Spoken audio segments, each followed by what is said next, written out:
Today, I need to use this cordless drill to install a remote control holder on the wall.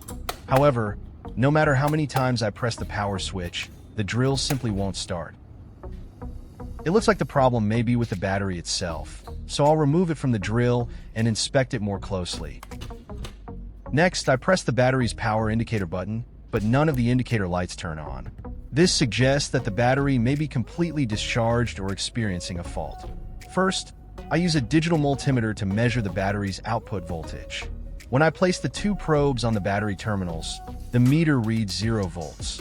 This indicates that the battery is not providing any output voltage. Next, I try charging the battery using its original charger. However, after inserting the battery into the charger's indicator light does not change, showing that the charging process never starts. To verify that the charger is still working, I connect a light bulb to its output.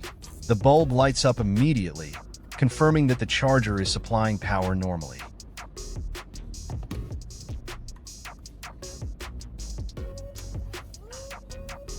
Next, I attach two metal washers to the battery terminals to create contact points. Then, I connect the same light bulb directly to the battery terminals. This time, the bulb does not light up at all, confirming once again that the battery is unable to deliver power. Next, I place a piece of masking tape on the battery and mark it with a large X.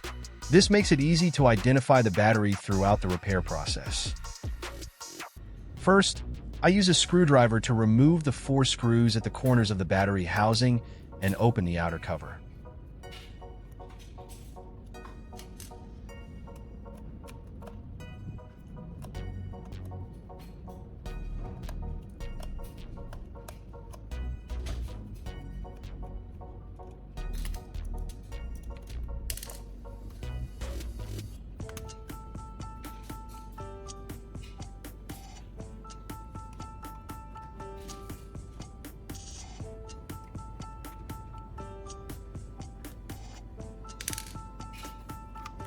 Once the cover is removed, you can see that a large amount of dust has accumulated inside the battery.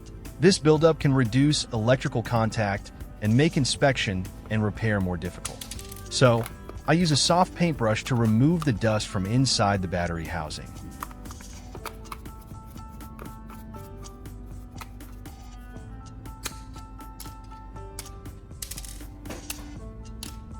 Next, I clean away the dust around the battery pack. This removes accumulated dirt and facilitates the inspection and repair of the internal components.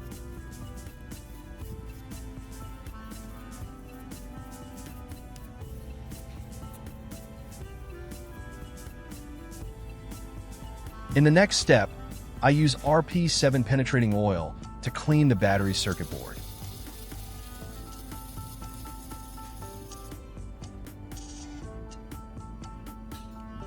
First, I soak a cotton swab with a small amount of RP7, then carefully clean the components on the circuit board. RP7 helps remove dirt, moisture, and oxidation from the electrical contacts, improving the board's electrical conductivity.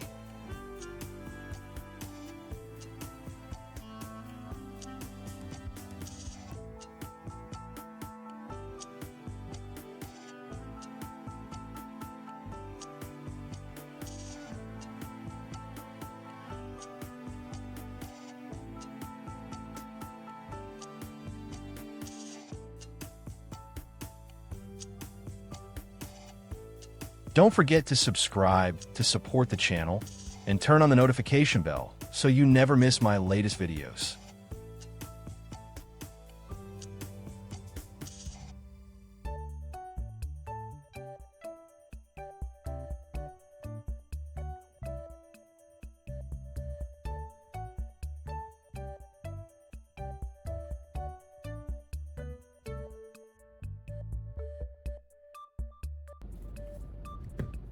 Next, I spray a light coat of RP7 onto the battery's metal terminals. Then, I gently polish the terminals with a piece of fine sandpaper.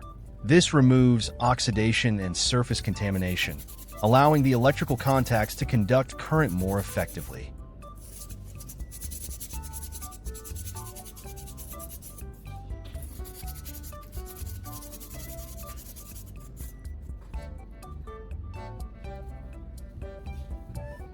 After finishing the cleaning process, I move on to temporarily supplying power to the battery. Here, I prepare two small wires, one red and one blue, to serve as temporary power leads. First, I strip the insulation from both ends of each wire to expose the copper conductors. Next, I attach an alligator clip to one end of each wire. The alligator clips provide a quick and secure connection to the power source without permanently attaching the wires.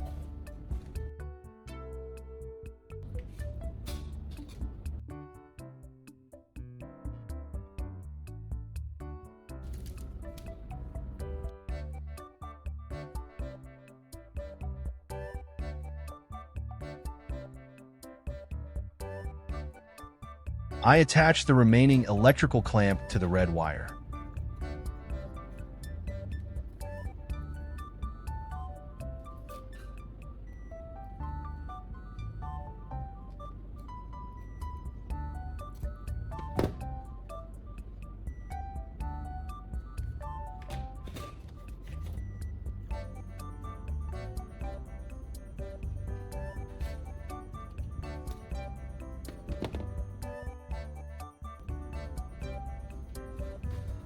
At the other end of the wire, I attach two metal washers.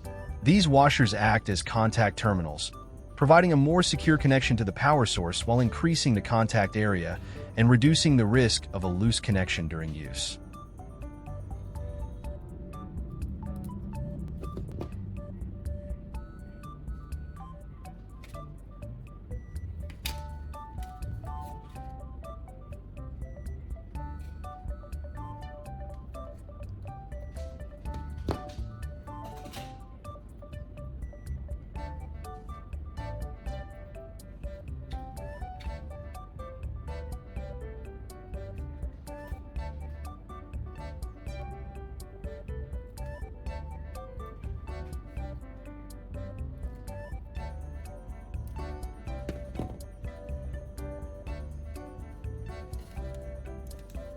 Then, I place the washers against the battery terminals to create temporary contact points.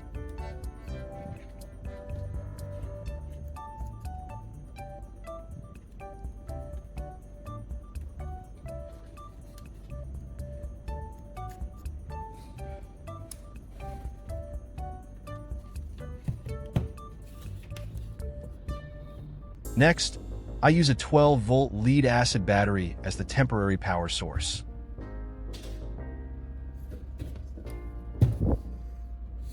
I connect the alligator clips to the positive and negative terminals of the battery to complete the circuit. This temporary power supply provides a small amount of current to the battery pack, which may reactivate its protection circuit or raise the battery voltage enough for the original charger to recognize it.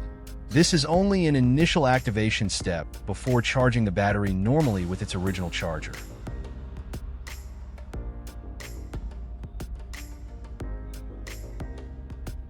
After about 15 minutes, I disconnect the charger from the battery and move on to the testing stage. I press the power button and the indicator light turns on. This shows that the battery is supplying power again.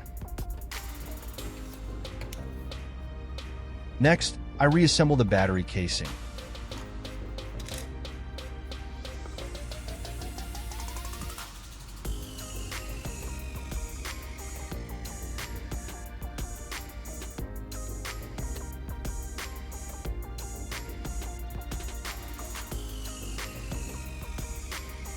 Finally, I reinstall the 4 screws into the corners of the battery case and tighten them with a screwdriver to complete the assembly.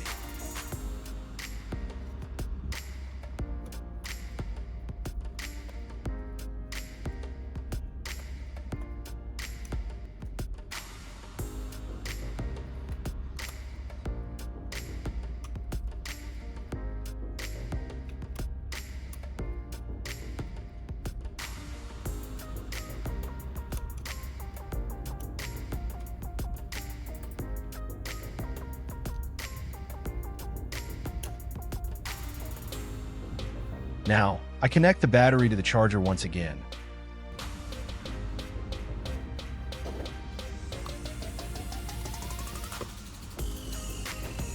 This time, the charger's indicator light turns red, showing that the charger has recognized the battery and the charging process has started normally.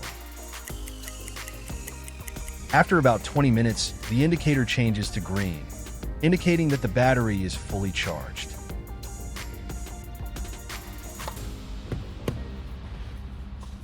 Next, I install the battery into the drill and press the trigger.